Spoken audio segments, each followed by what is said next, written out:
1944 वो समय जब दुनिया के कई देश अपने निजी स्वार्थ और राजनीतिक मांगों को पूरा करने के लिए एक दूसरे की जान के दुश्मन बन चुके थे। उसी समय 14 अगस्त को भारतवर्ष में एक दिव्य बालक का जन्म होता है।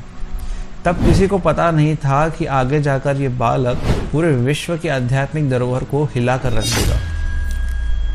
श्रीला गोपाल कृष्ण गोस्वामी महाराज एक ऐसे संत जिन्होंने अपने जीवन काल में कृष्ण भक्ति का ऐसा प्रचार किया जो शायद मानव समाज अपने आने वाले हजारों लाखों सालों तक ना देख सके।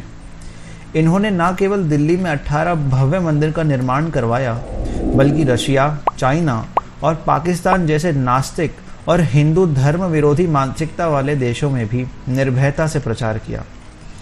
ऐसे महापुरुषों के जीवन को सुनने मात्र से व्यक्ति भगवान का प्रिय बन सकता है।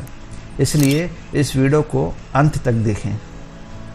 14 अगस्त 1944 अन्नदा एकादशी के दिन दिल्ली में इनका प्रादुर्भाव हुआ और इनका नाम रखा गया गोपाल कृष्ण खन्ना। बचपन से ही पढ़ाई और खेल कूद में ये अव्वल नंबर पर थे। इनके पिताजी नेवी में ऑफिसर थे, लेकिन किसी कारणवश वे दिल्ली में आकर अपना बिजनेस शुरू कर लेते हैं। यूनिवर्सिटी ऑफ दिल्ली से अपनी ग्रेजुएशन पूरी करने के बाद महाराज पेरिस में जाकर बिजनेस मैनेजमेंट की पढ़ाई करते हैं और फिर वहाँ से मॉन्ट्रियल में अपनी मास्टर्स डिग्री प्राप्त करते हैं। महाराज उस समय पेप्सी कोला कंपनी में मार्केट रिसर्चर थे और हर संडे गुरुद्वारा, चर्चेस और टेम्पल्स में जाया करते थे ताकि वो भगवान के विषय में और जान सकें। कुछ समय बाद वो इस्कॉन मॉन्ट्रियल के भक्तों के संपर्क में आए और वो दिन था 30 मई 1968 जब उन्हें खबर मिली कि इस्कॉन के फाउंडर श्रीला प्रभुपाद जी 1 जून को मॉन्ट्रियल आ रहे हैं। उन्हें प्रभुपाद जी की रूम क्लीनिंग की सेवा मिली और उसे उन्होंने इतने अच्छे से किया कि प्रभुपाद जी ने भी उस चीज़ की सराहना की। महाराज, जो कि उस समय थे गोपाल कृष्ण प्रभु, इन्होंने मात्र 2 हफ्तों में ही प्रभुपाद जी को गुरु रूप में स्वीकार कर लिया और अपने सिंसियरिटी और हम्बलनेस से प्रभुपाद के विश्वास पात्र भी बन गए।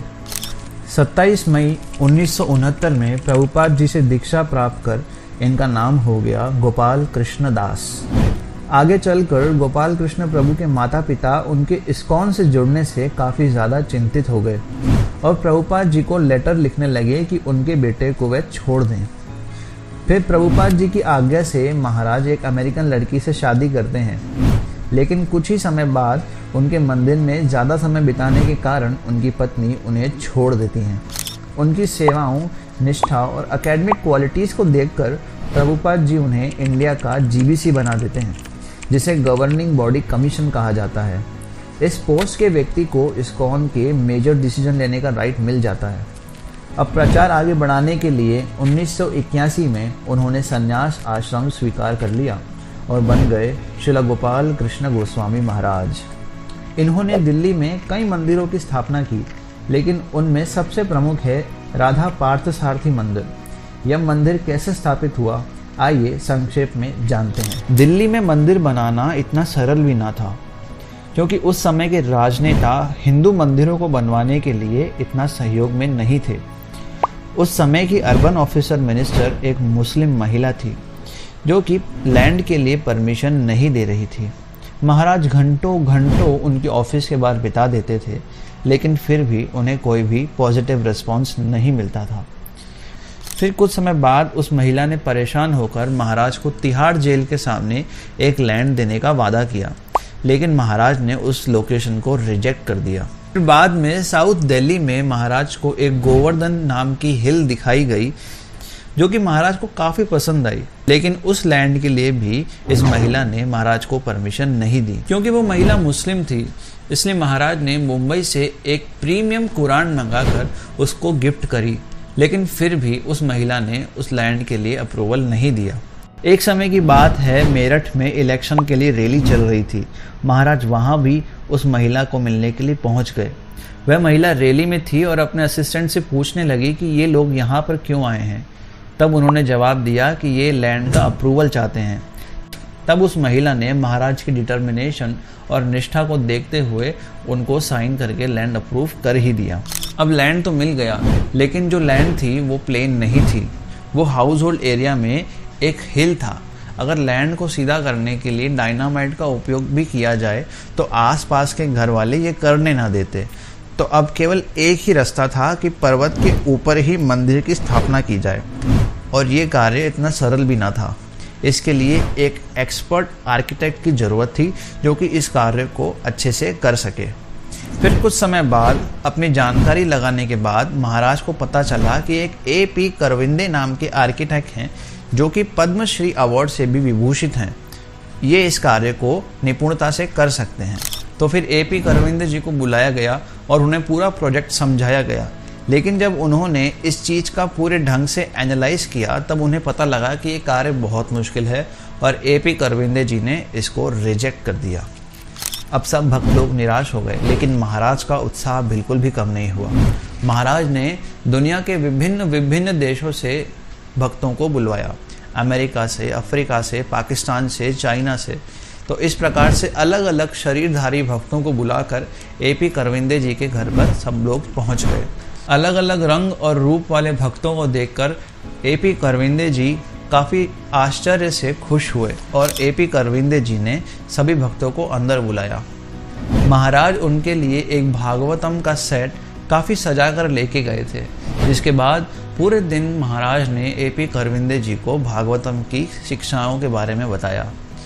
और फिर अंत में A.P. करविंदे जी ने कहा कि हम मंदिर के बारे में चर्चा करते हैं, और अंत में वे महाराज की वाणी से इतना ज़्यादा प्रभावित हो गए कि उन्होंने कहा कि मैं मंदिर के लिए कोई भी शुल्क चार्ज नहीं करूँगा, मैं ये कार्य निःशुल्क भगवान की सेवा समझकर करूँगा। तो इस प्रकार काफ़ी कठिनाइयों और समस्याओं से गुजरने के बाद हमारा राधा पार्थ सारथी मंदिर बनकर तैयार होता है। तो अब हम संक्षेप में जानते हैं कि महाराज ने विभिन्न देशों में किस प्रकार से भगवान नाम का प्रचार किया। सबसे पहले हम जानते हैं कि किस प्रकार महाराज रशिया में जाकर प्रीचिंग करते हैं। रशिया का नाम उस समय सोवियत यूनियन था, और वहाँ पर किसी भी प्रकार का धर्म का प्रचार निषेध था। अगर कोई भी व्यक्ति किसी भी धर्म को पालन करता हुआ या प्रचार करता हुआ पाया जाए तो उसके लिए सख्त नियम थे, उसे जेल और यहाँ तक कि फांसी की सज़ा भी हो सकती थी। तो इसके चलते किसी भी धर्म का प्रचार रशिया में उस समय नहीं हो रहा था। लेकिन अपने गुरु महाराज श्रील प्रभुपाद जी की आज्ञा से वे रशिया में प्रचार करने के लिए जाते हैं। इस समय कोई भी आध्यात्मिक पुस्तक रशिया में अलाउड नहीं थी। तो अब सवाल ये था कि भगवत गीता और भागवतम जैसे ग्रंथों को भारत से रशिया कैसे ले जाया जाए। इस पर महाराज ने एक युक्ति निकाली और महिलाओं की साड़ियों में 40 ऐसी जेबें बना दी जिसमें भगवत गीता फिट हो सके, और उन जेबों में भगवत गीता को लेकर उन महिलाओं को भारत से रशिया ले गए, और उसके बाद रशिया में जाकर खुद की प्रिंटिंग मशीन लेकर अपने हाथ से पूरी भगवत गीता को प्रिंट करते थे। खुले में प्रचार ना कर पाने के कारण वे भगवत गीता को प्रिंट करके पब्लिक प्लेसेस में रख दिया करते थे, और फिर अगर कोई व्यक्ति पढ़ता तो उसको चुपके से अप्रोच किया करते थे। इस प्रकार धीरे धीरे महाराज ने काफ़ी ज़्यादा रशिया में प्रचार करना शुरू कर दिया। रशिया की स्थिति उस समय इतनी बदतर थी कि अगर कोई भी धार्मिक व्यक्ति वहाँ प्रचार करता हुआ दिख जाए तो उसको इतनी यातनाएं दी जाती थी कि वह मृत्यु की भीख मांगता था। आप एक पुस्तक पढ़ सकते हैं जिसका नाम है सॉल्टेड ब्लड, जिसमें बताया गया है कि इस्कॉन के भक्तों को कितना कष्ट दिया गया रशिया में जब वे प्रचार कर रहे थे। फिर कुछ समय बाद श्रील गोपाल कृष्ण गोस्वामी महाराज भारत के प्रधानमंत्री राजीव गांधी जी की मदद से रशिया के राष्ट्रपति गोर्बेचोव से बात करते हैं, और फिर धार्मिक प्रचार की स्थिति में रशिया में सुधार होने लगता है। फिर कुछ समय बाद रशियन गवर्नमेंट की तरफ से इस्कॉन को साइबेरिया में लैंड देने की बात की जाती है, लेकिन समस्या यह है कि साइबेरिया की पॉपुलेशन बहुत ज़्यादा कम है और वहाँ जंगली जानवर बहुत ज़्यादा हैं। तो महाराज ने इस लैंड को रिजेक्ट कर दिया। उन्होंने डिमांड की कि हमें मॉस्को में लैंड चाहिए, और काफ़ी प्रयास के बाद उन्हें लैंड के लिए अप्रूवल मिल गया। लेकिन उनकी डीड में यह कंडीशन थी कि अगर 3 साल में वे मंदिर नहीं बना सके तो ये डीड उनसे वापस ले ली जाएगी। उसके बाद 3 साल तक रशियन गवर्नमेंट ने महाराज को फॉर्मेलिटीज़ में उलझा कर रखा और मंदिर नहीं बनने दिया। इसके बाद उन्होंने डीड वापस ले ली। उसके बाद भगवत गीता को भी रशिया में बैन कर दिया गया। और तब भी महाराज अपनी पूरी कीर्तन मंडली के साथ रशियन एम्बेसी के बाहर हरे कृष्ण हरे राम का कीर्तन कर रहे थे। इस प्रकार हम देख सकते हैं कि महाराज के जीवन में कितनी भी कठिनाई क्यों ना हो, कितनी भी समस्याएं क्यों ना हो, भले ही उनके जान की बात क्यों ना हो, लेकिन महाराज निर्भयता से अपने गुरु की आज्ञा का पालन करते रहे। इसी प्रकार महाराज पाकिस्तान में भी गए। प्रभुपाद जी ने अपने शिष्य को पाकिस्तान में भेजा था, लेकिन वह अपनी जान के भय से इस्लाम एक्सेप्ट कर लेते हैं। फिर बाद में बात निकली कि भला पाकिस्तान में कौन प्रचार करेगा। तब श्रील गोपाल कृष्ण गोस्वामी महाराज आगे आए और वो पाकिस्तान में प्रचार करने के लिए गए। भगवद गीता को उर्दू में ट्रांसलेट किया, लेकिन वहाँ की उर्दू और यहाँ की उर्दू में कुछ भेद होने के कारण लोगों को भगवद गीता समझने में प्रॉब्लम होने लगी। इसलिए उन्होंने मुंबई में भगवद गीता को भेजकर भगवद गीता की उर्दू को रिवाइज करवाया और काफ़ी मेहनत के बाद वहाँ पर भगवद गीता का प्रचार किया। और आप जानकर हैरान हो जाएंगे कि आज पाकिस्तान में महाराज की कृपा से 12 से भी अधिक मंदिर हैं, जहाँ मुस्लिम लोग भी आकर हरे कृष्ण हरे राम का कीर्तन करते हैं और सनातन धर्म को फॉलो करते हैं। इसी प्रकार महाराज चाइना में भी गए। अब चाइना की विशेष बात यह है कि आज भी चाइना के कॉन्स्टिट्यूशन में लिखा है कि we are a atheistic country, मतलब वहाँ धर्म का पालन करना मात्र ही गैर कानूनी है। अगर आप धर्म का पालन कर रहे हैं, कुछ भी कर रहे हैं, तो आप एक गैर कानूनी काम कर रहे हैं, आप दंडनीय हैं। यहाँ पर कोई भी व्यक्ति जो कि सैफ्रॉन में हो या तिलक लगाया हुआ हो या कंठी पहना हुआ हो, उसका पासपोर्ट भी अप्रूव नहीं होता है। अब दिक्कत वाली बात यह थी कि जब महाराज का पासपोर्ट अप्रूव होने के लिए गया तो उनके शिष्यों ने गलती से महाराज की सैफ्रॉन ड्रेस में ही फ़ोटो भेज दी। इसके चलते महाराज को लगा कि अब तो मेरा पासपोर्ट कैंसिल ही है, मैं चाइना कभी नहीं जा पाऊंगा। लेकिन आश्चर्यजनक बात यह है कि महाराज का पासपोर्ट क्लियर हो गया और महाराज चाइना पहुंच गए। चाइना में रहना और भगवान नाम का प्रचार करना इतना भी सरल नहीं था। वहाँ पर शाकाहारी खाना मिलना भी बहुत कठिन था।